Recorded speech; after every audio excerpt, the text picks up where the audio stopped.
structure on fire in Harmony Grove near Escondido. Good evening. I'm Micah Ullman. And I'm Cher Calvin. We believe this is a house fire there. We're going to continue to follow that. And in the meantime, thousands of new evacuations and more than, thousands of evacuations and more than 10,000 acres have been burned by a series of growing wildfires. The Cocos fire in San Marcos is so severe it's creating its own weather pattern, and that includes raging fire tornadoes. Just a short time ago, fire officials giving new information on the firefight. Since 1:30 p.m., the Sheriff's Department has made 15,960 reverse 911 calls asking people to evacuate their residences. The situation is growing worse, as we just showed you with live pictures in Escondido, where fire has forced the evacuation of more than 15,000 residents.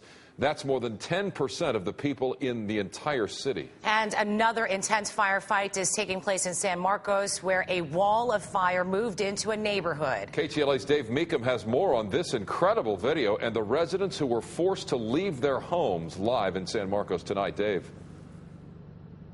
Yeah, at least at the moment, this is the one. There's been a lot of competition for attention in northern San Diego County in terms of wildfires. Look at this. We drove through here this morning. It looked nothing like this. Up on the hill here, that's the mountain where it all started. And we keep swinging right, and you see somebody's property and all the damage there. All of it is burning out in just the last couple hours. We started the day at 800 acres. Mid-afternoon, it was 1,200 acres. Quite possibly one of the most dramatic moments captured with a camera. This fire tornado here in the northern San Diego community of San Marcos, part of a wildfire so powerful, so expensive, creating its own micro weather system to boot. We don't expect those types of fire behavior in this early in the fire season. We expect those types of conditions in the September, October months. Up on top of this mountain, the locals call the Sleeping Lady, also known as Coronado Hills, yet another loss. Fire officials say this home didn't have a whole lot of defensible space, and that so many trees so close to the home played a big role. Kind of quiet this morning, and the wind kicked up, flare up came over the mountain and down the valley. Meanwhile, the sentiment by so many is that a less than aggressive early attack, as so many other fires around the county, played into just where things are on this second day of the Cocos fire. There was no emergency vehicles on it. There was nothing, and it was like that way for like 40 minutes.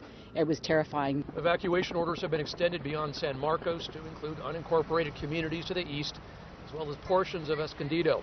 While this guy here catching his breath, he helped save a friend's home. It was amazing. I've never experienced anything like this, never been this close to anything like this, and it was, can't say I necessarily want to do it again too soon.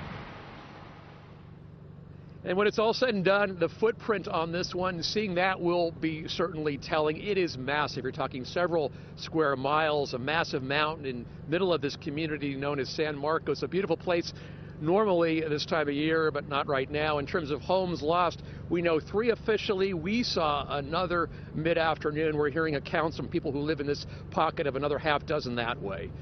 Near San Marcos, Dave Meekum, KTLA 5.